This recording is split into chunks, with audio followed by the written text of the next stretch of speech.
फायदा मान रहा मैं मम्मा का मेन जिस तरह कि अरसा 4-5 साल तो लंगर चल रहा चंद मेरे भैन भरा मेरे नाल ने बौंग पाए ये उपर पावे लावे पावे लाने तो बाद ये उत्ते असीं बौंग लावांगे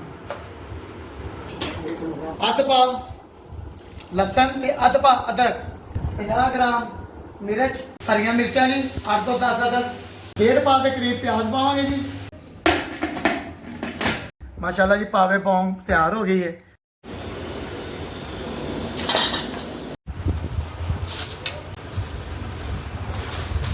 माशाल्लाह जी अज बौंग पाए नान आया आया लंगर वाले मेन रक्षे वाला आया लंगर लवा लंगर बच्चे भी दियो बच्चे भी दियो। माशाल्लाह जी लंगर अज बौंग पाए फायदा मान रहा मैं मम्मा का मेन जिस तरह कि अरसा 4-5 साल तो लंगर चल रहा चंद मेरे भैन भरा मेरे नाल ने अज की पता लगा जी अज एक दोस्त की फरमाइश है उन्हें समान लिया के दिता है अज पता लगा जी बौंग के पाए पानी असीं रख दिता जी। सब तो पहले असीं जिहड़ा गोश्त है इन्हूं बड़े अच्छे तरीके से सफाई की थी इन्हूं असीं उबालना है गर्म पानी एक दफ़ा धोना है।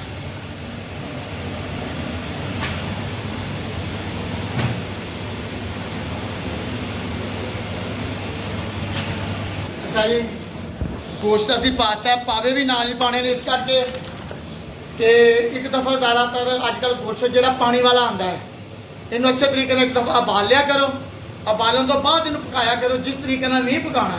अज मैं पकाने लगा जी न्यारी अपना सॉरी बौंग पाए अगे भी एक डिश दी है लंगर वास्ते वे अज माशाल्लाह अतवार का लंगर वंड के आए हैं पीर का लंगर की तैयारी हो रही है।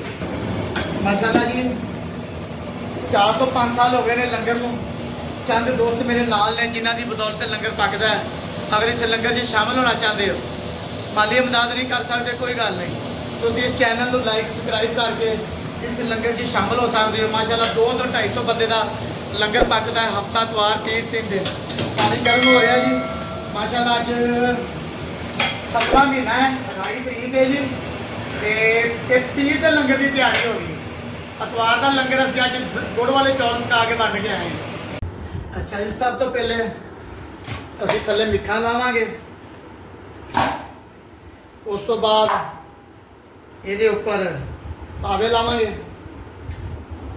पावे असीं गर्म पानी अच्छे तरीके देख ले धो लेने अच्छे तरीके धोने तो बाद पावे लाने तो बाद ये उत्ते असीं बौंग लावांगे।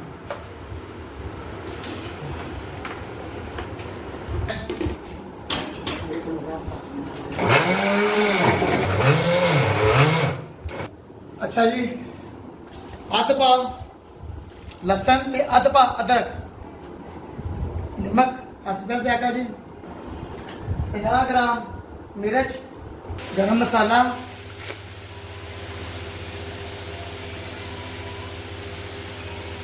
हरियां मिर्चा जी 8 तो 10 अदरक 1.5 पा के करीब प्याज पावांगे जी।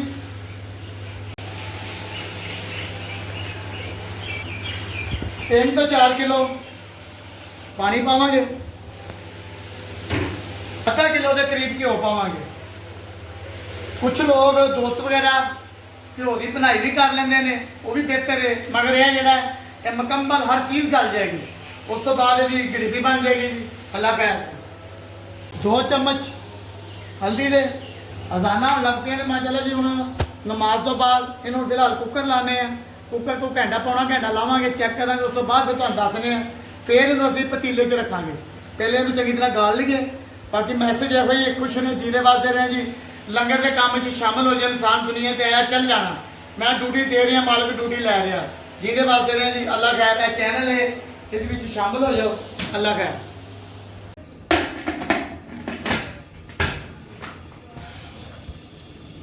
माशाल्लाह जी अज डबल लंगर पक रहा इस करके अतवार का लंगर पका के वंड है पीर के लंगर की तैयारी हो रही है। बौंग पाए जड़े ना बहुत टाइम लेंगे लो जी हम असीं भी नाश्ता करने अल्लाह माशाल्लाह जी पावे बौंग तैयार हो गई है इनू असीं हुण फ्रिज च रखांगे इस करके कि रात के 9 बज गए ने अतवार का लंगर बन दिता असीं पीर के लंगर की तैयारी हो गई है फ्रिज च रखांगे सवेरे इहदे च पानी पावांगे पानी पाउण तो बाद इसकी ग्रेवी बनावांगे फिर पैक करांगे फिर नान ते बौंग पाए जिन्हें वास्ते रहे खुश रहे जी अल्लाह खैर करे आमीन।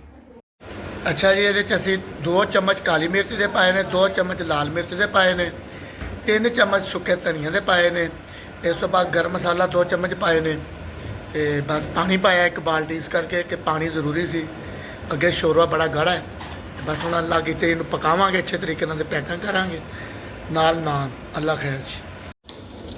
ਇਹਦੇ ਨਾਲ ਜੀ ਸ਼ੋਰਬਾ ਗਾੜਾ ਹੋ ਜਾਏਗਾ ਜ਼ਰਾ। ਇਹਨੂੰ ਕਹਿੰਦੇ ਨੇ ਜੀ ਅਲਾ ਰੋਡ ਵੀ ਕਹਿੰਦੇ ਨੇ। ਮਾਸ਼ਾਅੱਲਾ देखें, लाल बोटी पाए माशाल्लाह पावे।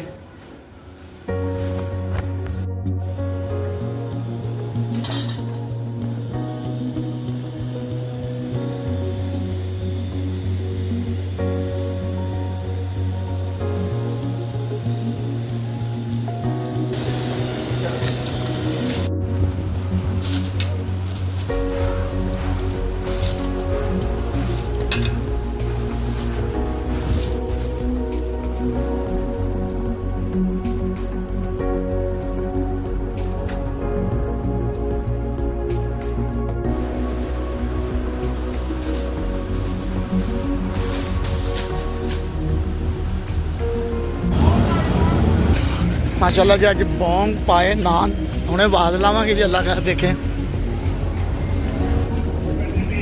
आजा भी आजा लंगर लवा लंगर, आजा आजा लंगर वाले अमीर अक्षय वाला आया लंगर लवा लंगर,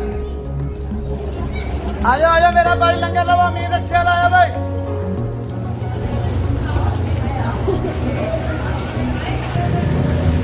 आजो आजो आजो मेरा भाई लैन लाओ पीछे, आजो आजो थोड़ी खैर हो जाए। लैन लाओ लैन लाओ।